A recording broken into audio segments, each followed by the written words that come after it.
Les maîtres des marionnettes, un aperçu de la manipulation. La manipulation. Rien que le mot laisse un goût amer dans la bouche. Il évoque des sentiments d'être contrôlé, utilisé et impuissant. Nous l'avons tous rencontré, que nous en ayons eu conscience ou non. Un ami qui vous culpabilise pour que vous fassiez quelque chose que vous ne voulez pas faire. Un vendeur qui utilise le charme et la flatterie pour vous pousser à acheter. Ce ne sont là que quelques aperçus du monde de la manipulation, un monde où l'on tire les ficelles et où les gens dansent à l'insu de tous au son de la musique de quelqu'un d'autre. Mais voici le problème, avec la manipulation, elle prospère dans l'ombre. Elle est subtile, insidieuse et souvent déguisée en quelque chose de totalement différent. C'est pourquoi il est crucial de comprendre ce qu'est réellement la manipulation, qui sont les acteurs, et comment se protéger pour ne pas devenir une marionnette inconsciente. Dans les sections suivantes, nous allons plonger dans les subtilités de la manipulation, en éclairant ses recoins sombres et en vous donnant les moyens de vous libérer de son emprise. Tirer les ficelles, comprendre la manipulation.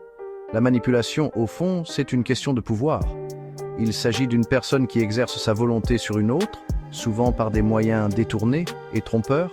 Il s'agit d'amener quelqu'un à faire quelque chose qu'il ne ferait pas normalement, non pas par une persuasion sincère ou un raisonnement logique, mais par la pression émotionnelle, la ruse ou l'exploitation.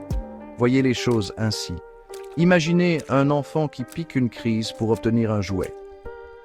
Il ne le demande pas directement et ne présente pas d'arguments convaincants. Il utilise des explosions émotionnelles pour épuiser ses parents jusqu'à ce qu'ils cèdent. C'est l'essence même de la manipulation. Maintenant, imaginez cette dynamique se jouer dans les relations adultes, sur le lieu de travail et même au niveau sociétal. La manipulation peut prendre de nombreuses formes. Elle peut être aussi flagrante qu'un mensonge ou aussi subtile qu'une suggestion soigneusement placée. Elle peut s'attaquer à vos insécurités, exploiter votre gentillesse ou tirer parti de vos peurs. La clé, c'est qu'elle contourne votre processus décisionnel rationnel, faisant appel à vos émotions et à vos vulnérabilités. Démasquer les marionnettistes qui manipulent. Tout le monde peut être manipulateur. Ce n'est pas limité à un type de personnalité ou à un groupe social spécifique. Cependant, certaines personnes sont plus susceptibles d'utiliser la manipulation comme moyen principal d'obtenir ce qu'elles veulent. Ces personnes présentent souvent certains traits, tels qu'un manque d'empathie, un besoin de contrôle et une volonté d'exploiter les autres à des fins personnelles. Les narcissiques, par exemple, sont des manipulateurs notoires. Ils ont soif d'admiration et de validation, et ils utiliseront tous les moyens nécessaires pour satisfaire leurs besoins, même si cela implique de marcher sur les autres. Les sociopathes, quant à eux, manquent totalement d'empathie. Ils considèrent les gens comme des pions à utiliser et à jeter, et ils sont souvent très doués pour charmer et manipuler leurs victimes.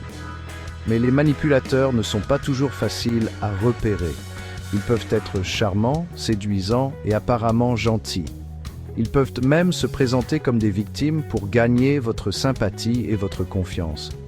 La clé est de regarder au-delà des apparences et de prêter attention à leurs actes et à leurs schémas de comportement.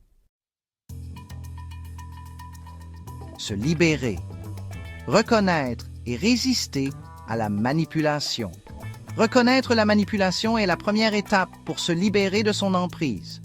Une fois que vous commencez à prêter attention aux signes, les culpabilisations, les menaces subtiles, le besoin constant de validation, vous serez surpris de la fréquence à laquelle elle surgit dans votre vie quotidienne.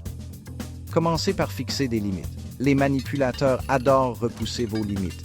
Ils vont tâter le terrain pour voir jusqu'où ils peuvent aller trop loin. En établissant des limites claires et en les faisant respecter de manière cohérente, vous envoyez un message fort. Vous ne vous laisserez pas contrôler. Une autre étape cruciale consiste à faire confiance à votre instinct. Si quelque chose vous semble bizarre, si les paroles de quelqu'un ne correspondent pas à ses actes, ou si vous vous sentez constamment épuisé ou anxieux en présence d'une personne en particulier, prêtez attention à ces signaux d'alarme. Votre intuition est un outil puissant et c'est souvent votre première ligne de défense contre la manipulation.